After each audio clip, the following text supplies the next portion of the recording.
Hoje eu vou contar um pouquinho sobre a exposição, o projeto que é Nunca Mais e Pelo Avesso, né? Tem um Instagram que começou, o Facebook começou sendo Nunca Mais, na ocasião da exposição que foi feita na Unicamp em 2018, se não me engano, e 2016. E depois, em 2018, eu fiz Pelo Avesso no MAC e 2019 a Pelo Avesso no Mackenzie em São Paulo, no MAC Campinas.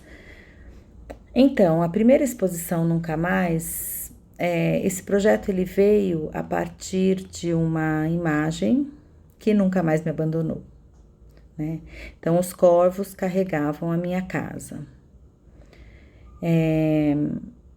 Desde mais ou menos uns 18 anos, que foi uma época muito difícil da minha vida, eu carrego essa imagem, que de tempos em tempos volta à minha mente, que é a casa sendo carregada por pássaros pretos, que eu não sabia muito bem quais eram os pássaros, e depois de uma pesquisa, eu descobri que eram corvos.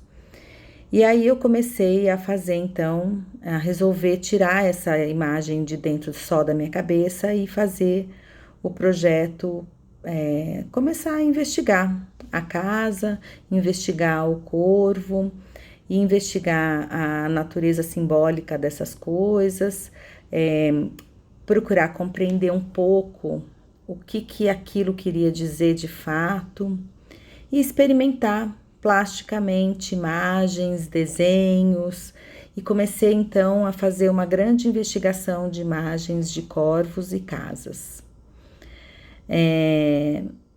Quando eu pensei em fazer essa exposição, a minha ideia era apresentar um pouco desses trabalhos, né, que eu já vinha fazendo há um tempo. Mas o que eu percebi ao longo do tempo é que assim, existia uma questão que estava começando a acontecer no meu trabalho e que eu não queria perder a oportunidade de experimentar. E eu entendi que o espaço expositivo seria um bom lugar para fazer essa experimentação, que era a questão de estar na galeria e de fazer uma exposição que fosse viva, que tivesse um movimento. Porque eu comecei a entender um pouco do meu trabalho naquela época como algo vivo, que o tempo inteiro se transforma.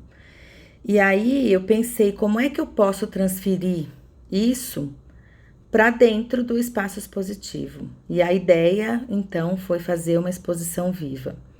Então, eu pensei numa parede de processo, onde tinham vários desenhos e imagens criadas ao longo desse tempo e um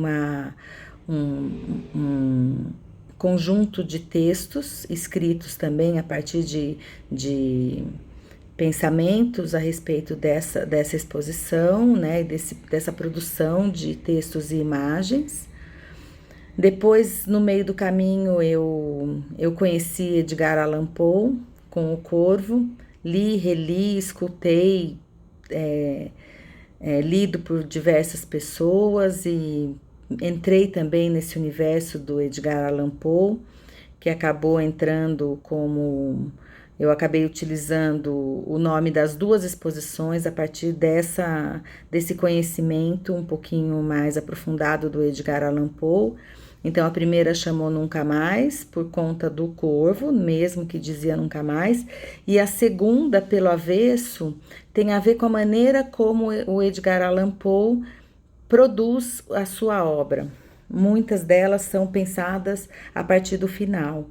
E isso eu achei uma coisa bem interessante, assim, da maneira como ele pensa para fazer o trabalho, para criar, que ele pensava para criar alguns trabalhos. E aí eu resolvi então fazer essa exposição, e no caso da primeira exposição, chamada Nunca Mais, a ideia foi então desconstruir a exposição durante o período expositivo. Isso significava o seguinte, que no final da exposição, não haveria nenhum trabalho mais lá. Então, o que foi que eu fiz? Eu fui retirando cada parte, né, os trabalhos que estavam expostos na parede. Eu tinha um cavalete com uma cadeira, né, e um equipamento, um suporte que eu uso para fazer umas fotografias no meu ateliê, que eu mandei construir. E aí eu tinha esse material lá na exposição, e eu fui então retirando cada uma dos trabalhos da parede, primeiro da parede de processo, depois das outras, da outra parede que tinha umas montagens de colagens numa moldura acrílica, e por último o vídeo. Eu fui substituindo todas essas imagens por palavras e frases, e aí eu ia retirando e escrevendo a frase ou a palavra no lugar onde estava a imagem. Depois disso, eu vou, então, apagando todas essas palavras escritas. Eu escrevi a lápis e depois eu apaguei todas essas palavras e deixei a galeria totalmente vazia. E a exposição nunca mais acaba vazia. Que para mim foi bem interessante, esse pensamento me veio, não tinha essa ideia inicial quando eu montei a exposição, isso foi acontecendo conforme eu fui ficando lá e compreendendo o que aquilo queria dizer para mim naquele momento e como esse movimento de construir e desconstruir e de pensar o espaço era uma coisa que poderia dialogar com essa questão de algo que não existe mais. Então, e o que é algo que não existe mais? Porque aquela exposição vazia era o lugar mais repleto que eu já tinha sentido antes. Porque aquelas imagens que tinham ficado durante aquele período me acompanhado lá, mesmo elas não estando lá, é como se elas estivessem. Então, isso foi uma coisa muito interessante de eu observar com essa experimentação dessa desconstrução da exposição. Depois, num segundo momento, eu vou fazer a outra exposição, né? Que foi a exposição pelo avesso.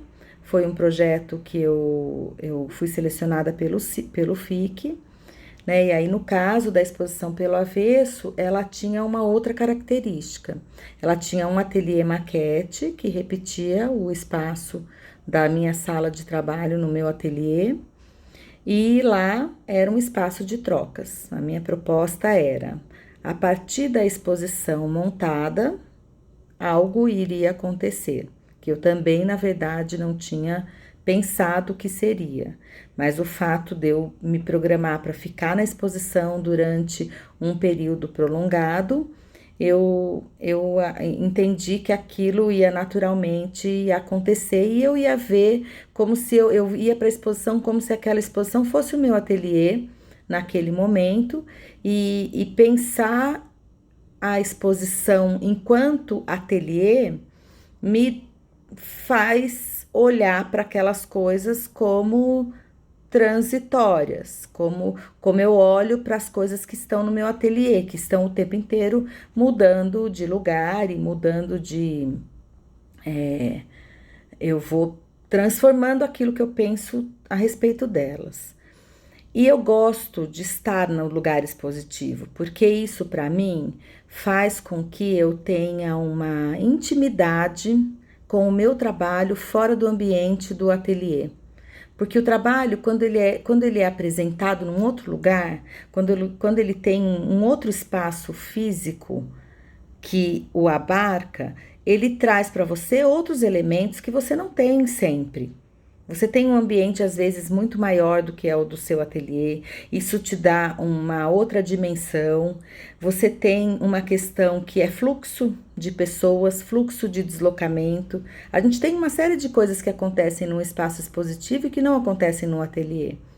Então, me interessa essa investigação sobre o que é esse espaço expositivo e como é que o trabalho influencia esse espaço, que relações são criadas a partir de um trabalho que está no espaço expositivo e como é que as pessoas que entram e saem desse lugar também se deslocam na exposição. Quando eu penso a montagem, eu normalmente penso em tudo, todas, onde vai cada coisa. Eu gosto de pensar a expografia, eu gosto de ficar um tempo pensando nisso. Normalmente eu faço essa parte da montagem sozinha, depois eu troco ideia com algumas pessoas, mas eu gosto de pensar até o final, que é a montagem expográfica. E aí eu penso num fluxo que eu imagino onde as pessoas vão se deslocar na exposição. Isso faz parte do meu pensamento de como eu gostaria que as pessoas olhassem o meu trabalho. Então, quando eu abro essa opção de ter o ateliê dentro da exposição, eu comecei a me relacionar com as pessoas, eu recebi muitos grupos, foi uma exposição bastante visitada, o que foi bem interessante para mim, e eu resolvi então fazer uma proposição de que, pensando numa ideia do Richard Serra, que não tem nada a ver com o que eu fiz na exposição, mas assim, eu pensei para que as pessoas pudessem deixar verbos. Por que eu pensei verbos e não palavras? Porque quando a gente pensa em palavras, muitas vezes a pessoa vai muito numa ideia de eu gostei disso ou não gostei. E a ideia não é gostar ou não gostar. A ideia é o que é que aquilo levou a pessoa a pensar ou a sentir. Então aí eu pensei que talvez a ideia de verbo pudesse trazer uma reflexão um pouco maior. Então, e depois, ao longo do tempo, percebendo um pouco o meu trabalho, que é muito movimento, eu acho que tem a ver com isso também. Inconscientemente, essa ideia do verbo é uma ideia de uma coisa que se movimenta, que é um fazer, ou é um sentir, mas é desse pensamento da ação, né? Que tem muito a ver com o meu trabalho também. Isso foi uma coisa que eu fui percebendo depois, não naquele momento em que eu fiz essa proposição. E aí depois eu transcrevi todos esses verbos para a parede externa do ateliê Maquete, né? E refleti também sobre muitos deles, que eu achei bem interessante o ponto de vista do outro a partir daquilo que eles estavam vendo, né? E essas trocas de ouvir perguntas, de me fazer perguntas, principalmente, sabe? Sobre tudo aquilo que estava lá e da maneira como foi disposto e o que aconteceu com aquelas imagens quando elas foram colocadas naquele espaço expositivo. Uma série de coisas acontecem sem que a gente saiba que elas vão acontecer. Então teve, por exemplo, alguns desenhos que foram feitos na parede e que de alguma maneira se refletiram no chão. Eu não achei que isso ia acontecer, mas em alguma parte da exposição eu percebi que em alguns momentos eu conseguia ver exatamente aquilo que estava na parede, no chão, né?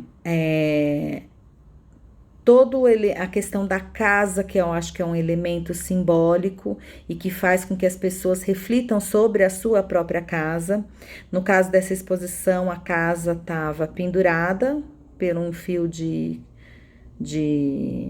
aço e apoiada equilibradamente sobre um dos vértices da casa, porque a ideia era que aquele objeto, que era grande, do tamanho mais ou menos, ele tinha mais ou menos uns 2 metros quadrados de área da instalação da casa.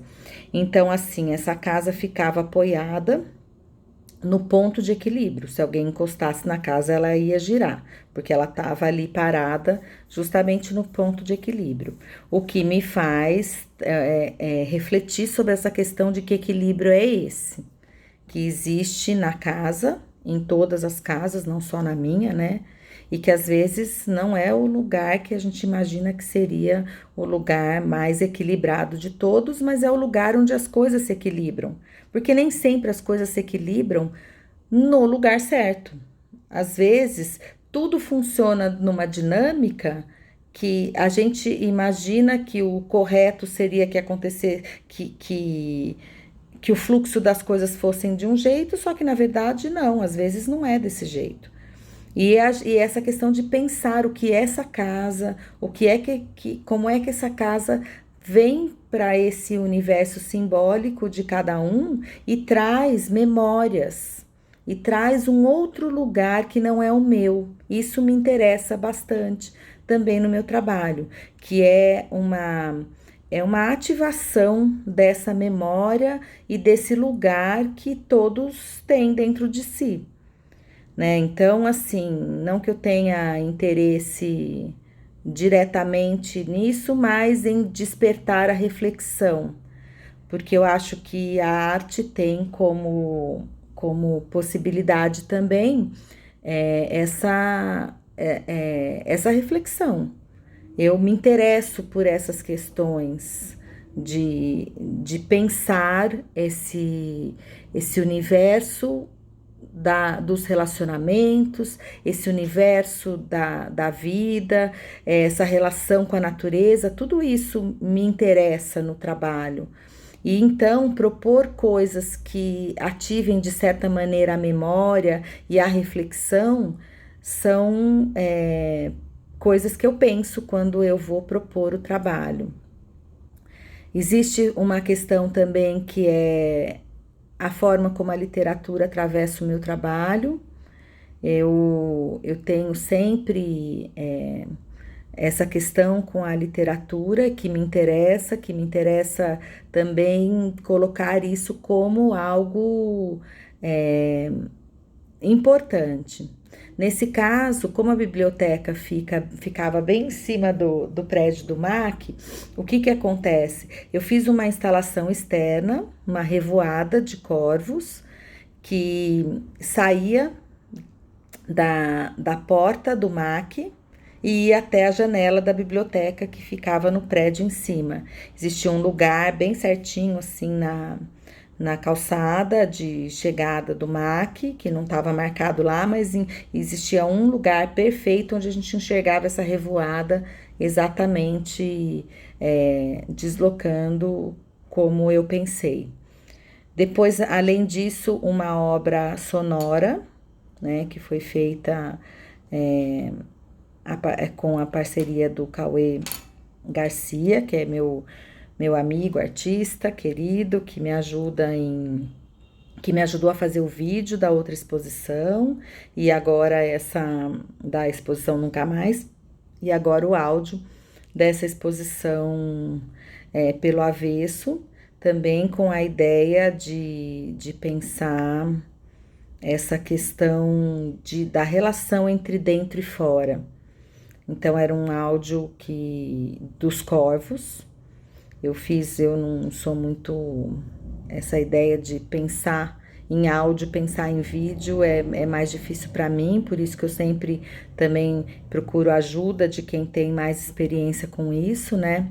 Mas a minha ideia é que eu desenhei uma curva que eu imaginei de sons, e aí eu pedi para o Cauê me ajudar, escolher sons de corvos que pudessem acompanhar essa curva. E a gente construiu o áudio dessa maneira. E esse áudio ficava na entrada do MAC, com o alto-falante para fora, e isso criava uma relação com os transeuntes, que também me interessa, essa relação entre as pessoas que transitam na cidade, né? Então, eu acho que dessa exposição é interessante pensar, então, num fechamento dessas duas exposições, que é a primeira, onde eu desmonto a exposição e deixo ela totalmente vazia, e a segunda, onde eu passo a construir outras coisas a partir da montagem da exposição. Então, nas duas eu tenho esse movimento que me interessa, e essa reflexão sobre o espaço expositivo, sobre a relação com as pessoas que entram e saem. Nas duas exposições eu fui fazendo fui escrevendo coisas a partir das experiências que eu fui tendo no museu, e provavelmente isso vai virar um livro que vai contar um pouco a experiência dessas duas exposições. Eu tenho também trabalhado nesse projeto. Então, acho que é isso. Espero que vocês tenham gostado.